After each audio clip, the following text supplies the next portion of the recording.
Kapuscinski, Spring Hill Road, and Anderson. Okay, are we supposed to have a representative government? Isn't that what we vote for? They don't vote answer you guys questions. into office, and you're supposed to represent us. But what do you guys do to actually talk to voters and constituents and taxpayers before you make some of these huge decisions? Like tonight with the election board. I have an issue with that because I have turned them into the state.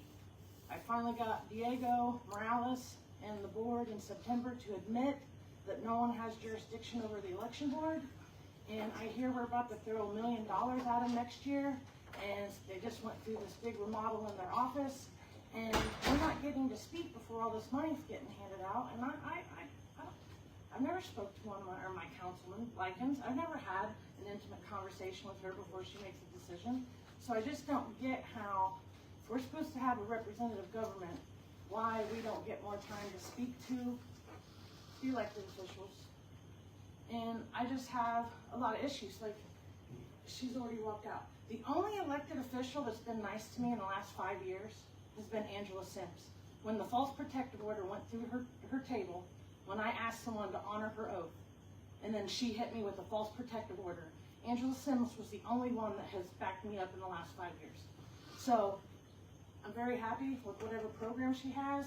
The drug court has helped my family members. I had, well, my half sister didn't do too well, she's still struggling. But my brother went through the program and he's doing great.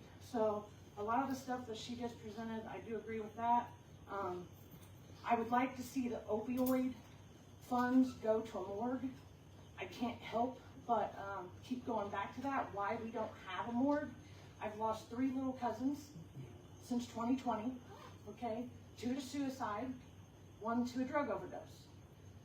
My little cousin that was the drug overdose, which was, I think last year or the year before, her mother told me that the most traumatic thing that she, it's really sad to show up and your child, was in a recovery home and overdosed. But anyway, the story was pretty traumatic, but it was more traumatic for her to show up to a beer cooler morgue in that condition and have to identify the body. So if we're gonna get opioid funds, I think that you guys should be trying to spend it for, if it's killed a lot of people, do a morgue in loving memory of all the people who have died in Madison County from addiction, overdoses. And actually that's most of my friends, because I'm 47 and I've lost almost everyone that I grew up with.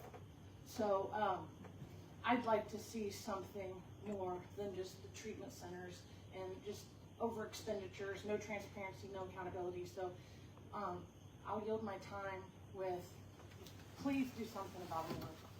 And if the time is now and you're getting the treatment center in the jail, we should have put it with the jail like it was originally told it was going to come to us through the commissioner. John Richline promised it. It's in the newspaper. We've seen it. So anyway, I'd appreciate it if you guys could figure that out. Thank you. Thank you. I yield my time.